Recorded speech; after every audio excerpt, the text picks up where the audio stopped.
happen to, have a colleague who has been out there trying to get flour for his family. He's been feeding his family with animal feed like everyone else in northern Gaza for the last 2 months. We've hosted him here at the Grayzone. He's a Gaza-based Palestinian journalist named Motasem Dalloul.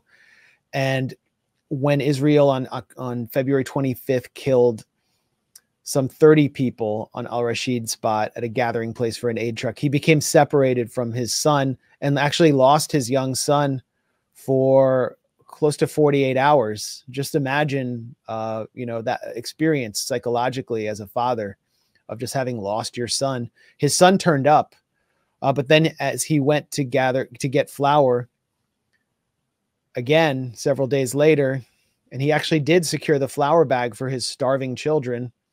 While he was gone, Israel attacked his family.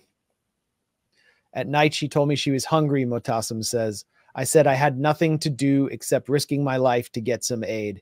She begged me not to go, but I insisted. I loved her too much. I loved her more than my soul. I went there and succeeded to get flour, and I was happy that she would eat with my little kids. Before I reached them, I was told they were bombed and wounded.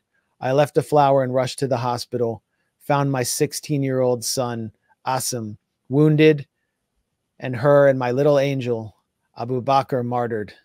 I got very crazy. This is his son who was wounded, his daughter who was killed, his pregnant wife was killed by Israel. We send our sympathies to our colleague Motasem in Gaza and to everyone there.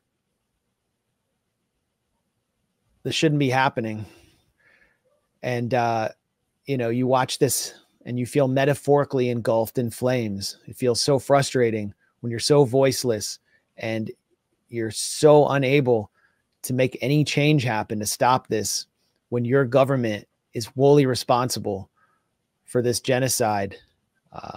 It's why so many people identify so many Americans who've been watching this live stream genocide identify with Aaron Bushnell. It's that feeling of powerlessness, of knowing you've been lied to, but there's nothing you can do concretely with the truth because you have a Biden administration in the way.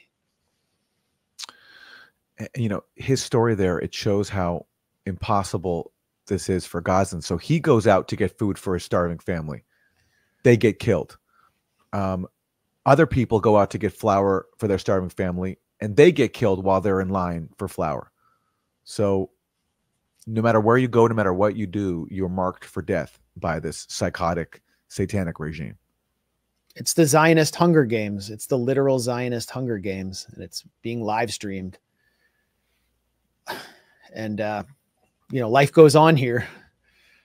I was out today looking at people shopping and milling around in the street and just wondering how life can continue to just go on while this is happening, but it does.